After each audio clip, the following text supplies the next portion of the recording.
one of the keys is remember where you came from. Keep that shit in the front of your mind. And when shit goes bad and it goes sideways, a lot of shit does, you're getting booed out of the fucking building, or you're coming through this injury, or people are writing you off. Oh, you guys ain't gonna fucking make it. You know, any of that shit. You gotta keep it in here. And it really has to, it should drive you.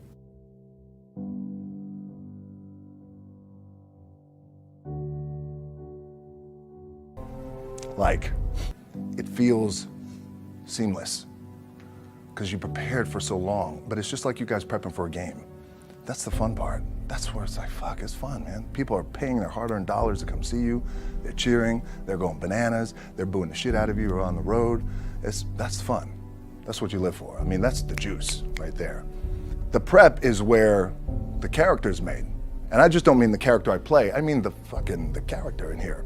So for me, the prep is getting with the director, getting with the producers, getting with the writers, so in essence, it's like getting with all your coaches and your different position coaches and all the meetings that you have to have, right? So that's the work you put in. The key for me was, where does it start? What's the anchor? What's the anchor? So I could have all these ambitions and you guys have all these ambitions, which is great. It's important. I'll play this role, you'll play that role. I'll execute this thing and it'll come out this summer. You guys will execute this thing during the summer, right, when it's time to really put in a lot more work.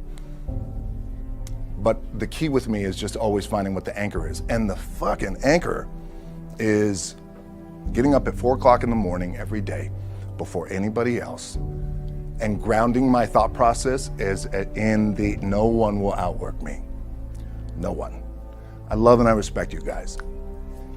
You motherfuckers won't outwork me. All starts with this. 2 hands, putting it to work. The anchor for me has always been the work in terms of the weight room training. So when I first started wrestling, I was 6 years old, rolling on the mats with my dad. My old man, a lot of you guys will know this. Yeah, Rocky Johnson. My old man was Rocky Johnson. He was the first black WWF at that time. First black WWE tag team champions with Tony Atlas back in 1983. My uncles were wild Samoans. I come from a long line of pro wrestlers. But before the wrestling part happened, I was just in the gym putting in the work. At 6 years old, rolling around on the mats. And finally when I could touch weights at 13, that's what I was doing.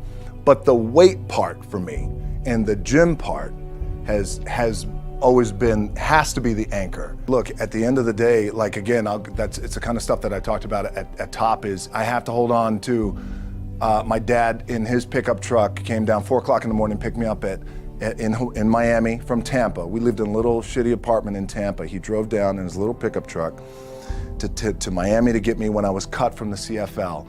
I was driving up I-75. I don't know if you guys are from Florida, any of you guys, if you know, I-75 is like, especially down in Florida, Alligator Alley. I'll never forget it. It's 4 o'clock in the morning. And I thought, well, fuck.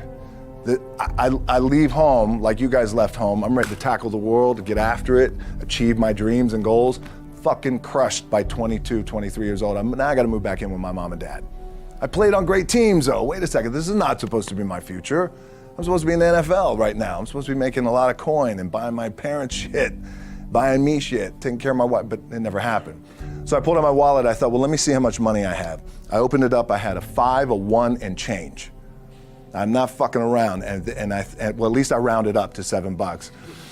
But I thought, God, ain't this a bitch? I got $7 in my pocket. Where the fuck do I go now? What do?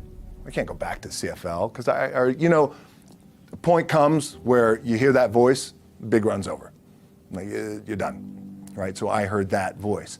So as Coach was saying, man, I hold on to that shit. I'm telling you, my back is up against this motherfucker. We laugh, we joke, we have a good time. Press is always fun to do. Sometimes you gotta make it fun. That's another thing. You gotta do your best to make press fun if you can. But my back is still up against this motherfucker. I do not forget it. What this also helps me do, and again, it works for me, is at some point, you gotta be fucking tired of not being number one. You have to be, and you gotta fucking play angry, and I play angry. Now, I'm cool and calm with my approach, and when I step out on my field, which is a set, or, you know, like, there's some, and you're always gonna have haters, and haters are like, well, God damn, man, how many movies are you gonna make, or how much shit are you gonna do? Like, you do a lot of shit. I say, yes. It's my ambition. Of course, why not? I could do it. Yeah, I love what I do. And not only that, but in what world do we not work every day? It doesn't mean, it's just like you guys in the off season. You gotta work every fucking day. It doesn't end. My back is up against this thing, you know, and I started to play angry, by the way, and I still play angry. My last match, Brock Lesnar, transitioned, and I realized if I had to be great at something, I wanted to be great in this world of Hollywood and movie making and producing and entertainment, I had to commit, and like you guys have to commit. Obviously, you commit to something, commit to the goal. So I quietly retired. 2 years later, I thought, what the fuck did I do with my career? Because my movies were not doing well. I was written off. I was like, it was around 2006, 2007. I was like, God damn. I left, I pulled a Jim Brown. I left when I was on top, like #1 in the wrestling business, and I left. It was a ballsy, gutsy, some call it stupid move, but I had to commit and I had to follow what was in my gut.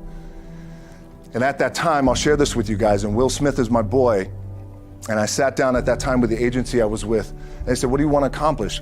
I said, I want to accomplish the world. I want the world, and I want Will Smith's career, and I said, and I mean this respectfully because I know he's here at this agency with us, I want to do it bigger and better. And they looked at me like I had 3 fucking heads, and they were like, okay. But I still stayed focused, and I still had still put in the hard work with my 2 hands, and that's it. And that's what it comes down to with you guys. One of the keys is, remember where you came from, keep that shit in the front of your mind, and when shit goes bad and it goes sideways, a lot of shit does, you're getting booed out of the fucking building, or you're coming through this injury, or people are writing you off, oh, you guys ain't gonna fucking make it, you know, any of that shit. You gotta keep it in here. And it really has to, it should drive you.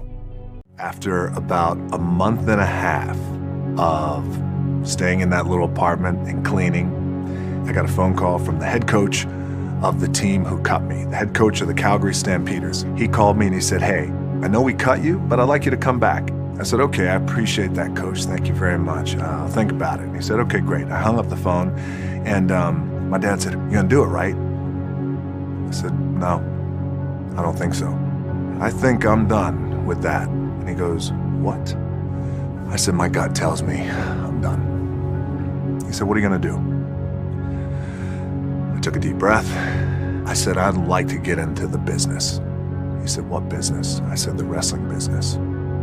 He said, you are throwing it all away. It is the worst mistake you will ever make. He said, you're ruining your career. He said, maybe I'll be no good. But I feel like in my heart I have to do this. And I either need you to train me or need you to not train me. My dad rose to the occasion. He said, I'll train you. And it wound up being one of the greatest chapters in my life.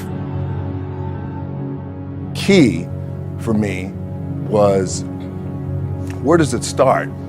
What's the anchor? What's the anchor? So I could have all these ambitions, and you guys have all these ambitions, which is great.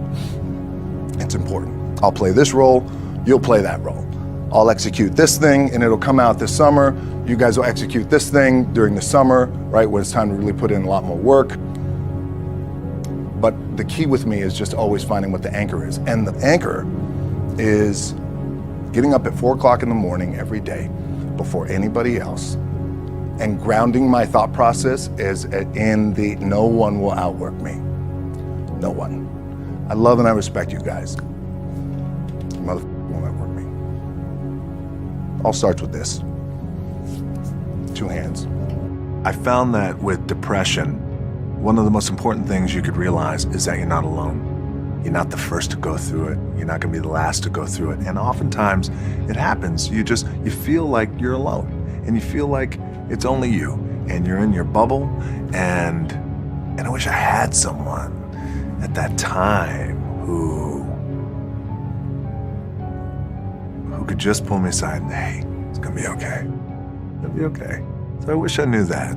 just gotta remember, hold on to that fundamental quality of faith. Have faith that on the other side of your pain is something good.